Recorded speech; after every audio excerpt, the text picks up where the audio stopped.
In 2022, we introduced two brand new IBMI applications. The first is Rocket DevOps Portal, which is our browser-based management and orchestration portal. There's a ton of extra value built into RDOP. RDOP uses RDOI and RDOE. That's the products that were LMI and LME. It uses those products as the source of its functionality, but it provides a ton of extra value that you don't see in those products that you need to install RDOP to appreciate. I mentioned the new dashboards, so we have new dashboards, and our audit reporting module that was formerly Report Manager is now part of RDO Portal. This is an area where you can expect to see significant focus from us in the future. As far as architecture is concerned, just about every function of the RDO portal is API based, and later this year we're going to start to release details of those APIs so that you can consume them within your own application. I'll just add that RDO portal, we're going to take you through a demonstration of that in a moment. The portal can be installed, so the server for the portal can be installed on IBMI, but it can also be installed on Linux if you want to install it on Linux. Okay. So what's behind RDOP? So firstly, DevOps processes are designed to improve cross-functional collaboration so that you can involve more people from different teams in your development process. Often those people from other teams don't have the deep IBMI technical skills to enable them to perform some functions like build or compile or data conversion, for example, or even deployment out to remote platforms. So what we want to do is empower your non-technical users to be able to participate in your DevOps processes. IDC estimates that 70% of errors realized in production are due to deployment problems, and only 30% are surrounding coding and testing issues. Our deployment engine automates the deployment of objects to virtually any platform, and RDOP opens up access to control deployments to non-technical teams in a way that's very simple to use, and that a non-technical user can move an entire project of IBMI objects and non-IBM objects into testing or production environments very easily.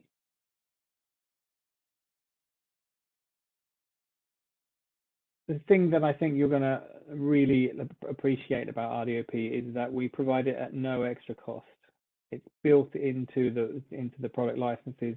All you need to do is upgrade to version 10 if you haven't done so already, and install RDOP, and you can start using all of the functions today. I wanted to talk just briefly about some of the screen design, and here's a view of one of the new dashboards included in RDOP. In line with other vendors and certainly other Rocket products, we've started to use a new interface, and we're designing it using IBM's Carbon design solution. And the objective of this is to give your IBMI applications a consistent and familiar look and feel. And this is something you'll see us carry forward to new modules and products as we move forward. And we're going to introduce you to some of those new products today, and you'll see that we've designed those using IBM's Carbon design solution as well. So we're introducing familiarity throughout our product range. Now I'm going to pass over to Andy, who's going to give you a live presentation of some of the capabilities of RDO Portal. Thanks very much, Chris. Well, hello everybody, and as Chris said, yeah, I'm going to take you through the Rocket DevOps Portal product.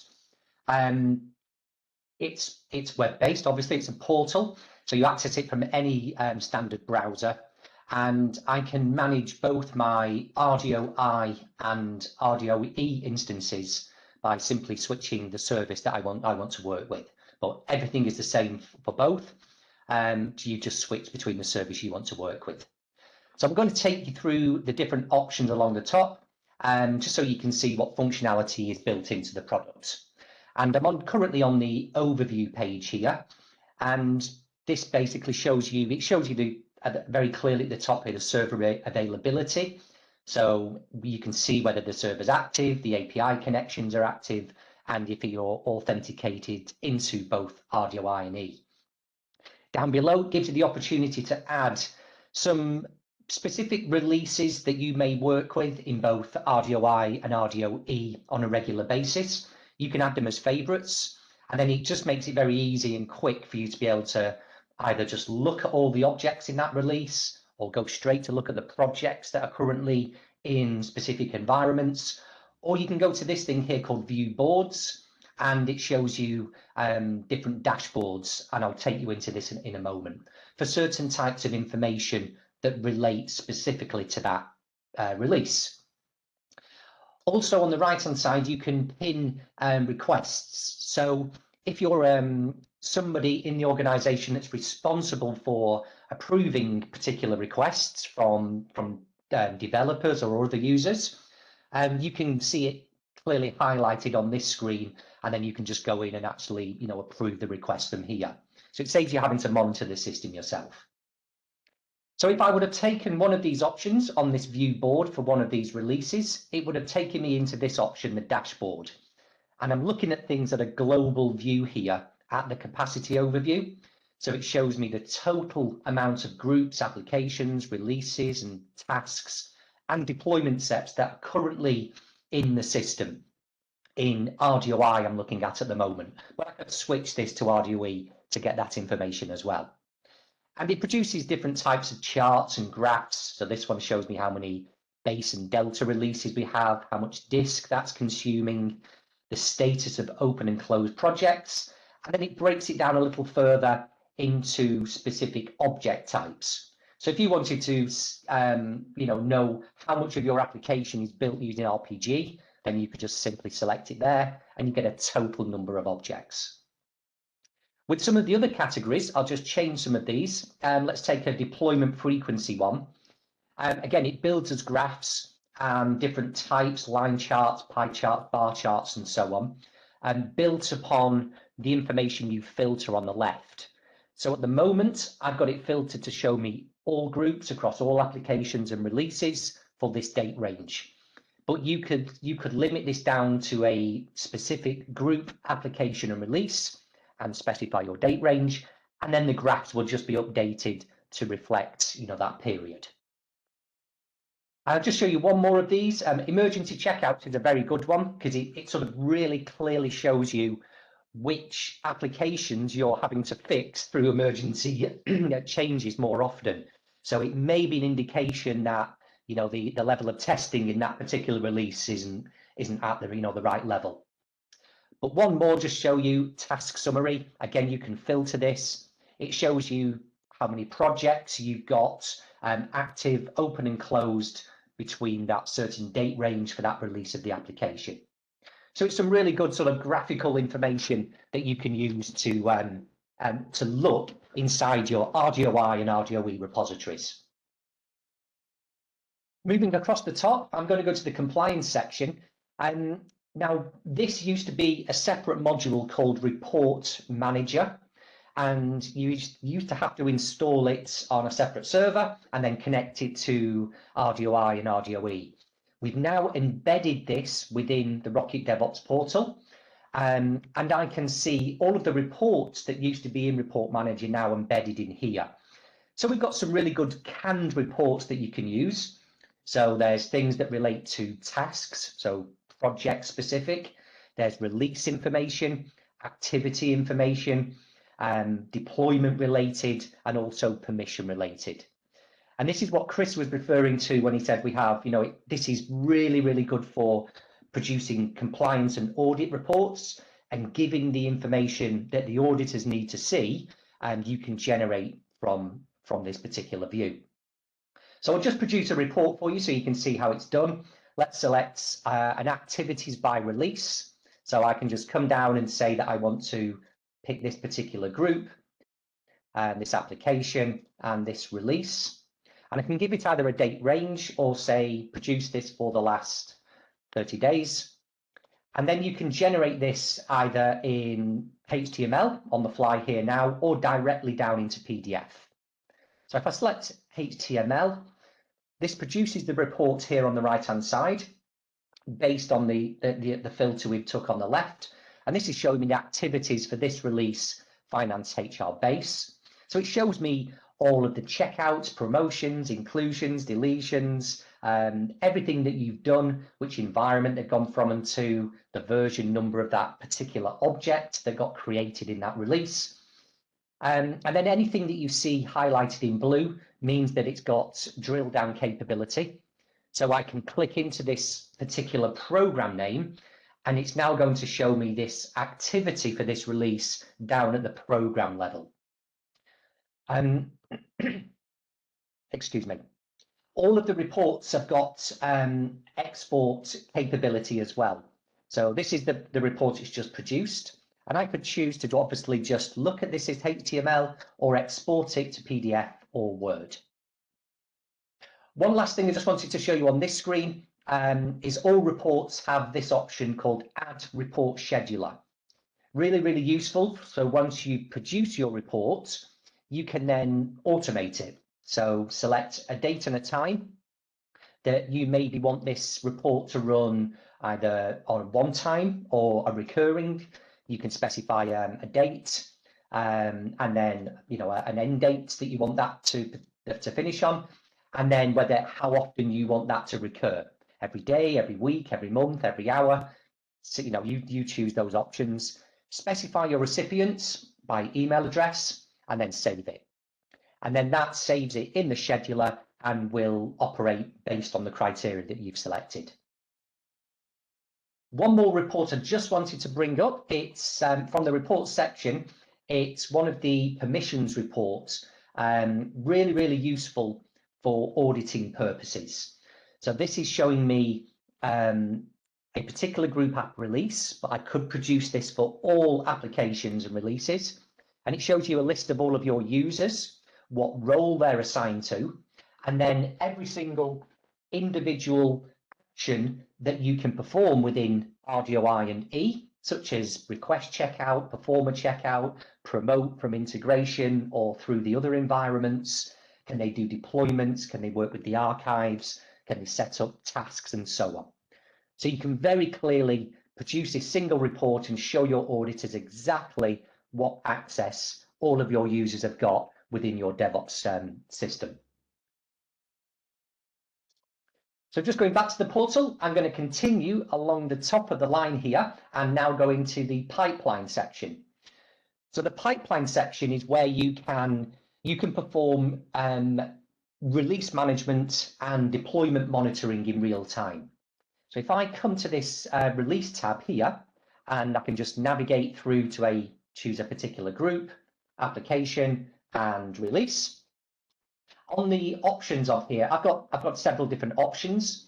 I may choose or need, it may be one of the base releases or one of the Delta releases or one of the base, that I need to deploy that complete release out to a customer or another system. So if I choose to deploy this, I can select the options that you used to be able to do on the green screen, obviously, and still can. And then you can select your last step, install step, receive step, and so on. And then you could select and deploy all of those objects in that particular release. But now I'm just going to go back and we will select this again, and I'm going to show you some capabilities of release management. So I would here go to the View Tasks option, and this will show me the life cycle that's defined for this particular release.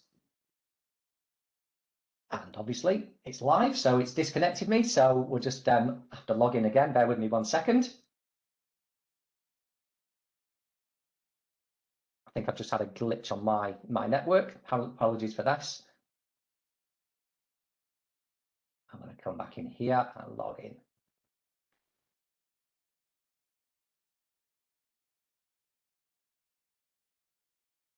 So excuse me for that. So back into the pipeline, and we come into the finance HR base here, and I was going to look at the tasks.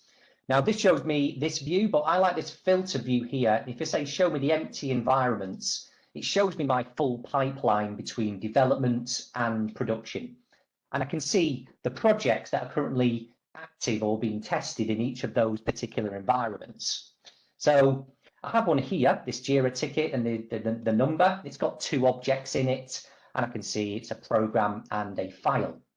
Now, if I've got the relevant authority, what I can do, and when I log in, and the portal authenticates my authority with what's defined, so it knows if I'm authorized to promote and deploy from this environment to the next one. If I'm not allowed to do that within the system, then this simply won't let me do this. But I have the authority, so if I put a tick in this box, I can choose to say either do a request to promote, or I can say promote this to the next environment. So this will trigger the job underneath on the IBMI system, and it will start the promotion off from this environment to the next. And I can go to the deployment tab, and I can monitor that deployment happening in real time. This is the deployment set number, and if I click on this, it will show me the stages it's at within that deployment. So it's currently done the send, it's done the receive, and it's now on the install step within this deployment set. Once it completes, we get the spool files that you're normally used to looking at on the green screen. I can see directly here in the portal. I can either download them straight away or just say view the report. And it's the standard deployment report that you're used to looking at. All of the job details. It will show me the file and the program that I deployed, along with any dependent objects, and obviously the deployment version number. Moving along the top, again, carrying on, the schedule tab. This is where you can see the things that you've added to the schedule. So you just saw me when I was on the reports tab that I could have created a report and then added that to the scheduler.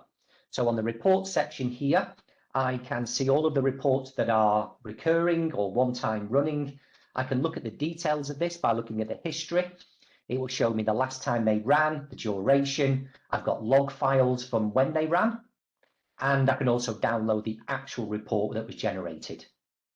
You can also schedule deployments to run as well. So just like I did with reports, you can build a deployment and then set that to run on the scheduler, either a recurring deployment or a one-time deployment to happen at a certain date and time. Again, moving along the top on the receiver tab, this shows us the receiver location. So the deployment target location. So the IBMI systems that I'm deploying to from my core RDOI repository. And it shows me the status of these. I can look at the details of each of these targets. And I can also select them and do test the connections. And it basically does like a ping TCP IP test from the host system to the target system. The testing one, which is next along the top, I'm going to come back to in a moment when we talk about RDOT. And lastly, I just want to show you the administration section. This has got some really good information built into the portal here. So we can see the services and the APIs for both RDOI and E enabled and the status of them here. And we can go in and edit the details. We can configure external applications. We're obviously community manager that we have, and we can also add Jira. And in here, we can add the global configurations. So basic information, change the dashboard date range, the refresh times and so on, how many items you want on a page to be listed, that kind of info. Email settings and function IDs. The other aspect along the top in the admin is the portal security. So this is where you can define some additional authority for certain types of users that are going to use the Rocket DevOps portal. You may not want all users to be using it, or you may want some specific users to have more authority than others. So you can do this for both RDOI and RDOE in here. Simply look at your users. You can see here if they're active, if they're also a Rocket DevOps test user, which we're going to cover in a few moments. But if I just look at this user, I can add different roles. I can add them as a default manager role or a specialist, or they could be a super admin user. And you simply just select the relevant roles and add them to that user, and they then inherit that authority. So it's really, really easy for you to set up which types of users you're going to allow to be able to administer and make changes within the Rocket DevOps portal. Some system diagnostics information, really useful should you ever need to contact our support team.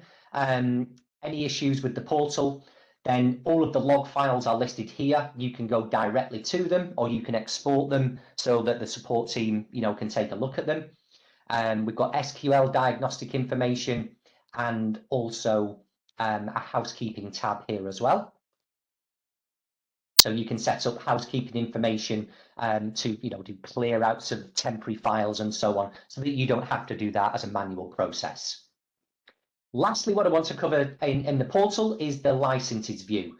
So this shows you information related to RDOI and RDOE licenses. So you can obviously look at this on your green screen, but this is providing you with a central portal to be able to look at the license information across your complete enterprise. So what version number you're on, what license key, system serial number, model number, and so on. And then it shows you all of the product modules and how many users you've got allocated to those different things, deployment targets, and so on. Your registered users, whether they're registered just for RDOI, RDOE, whether they're using the portal, named or concurrent type licenses, and so on. And then finally, locations. It shows you how many deployment locations you are currently licensed for. So in general, it makes it much easier to be able to see all of that, license type information.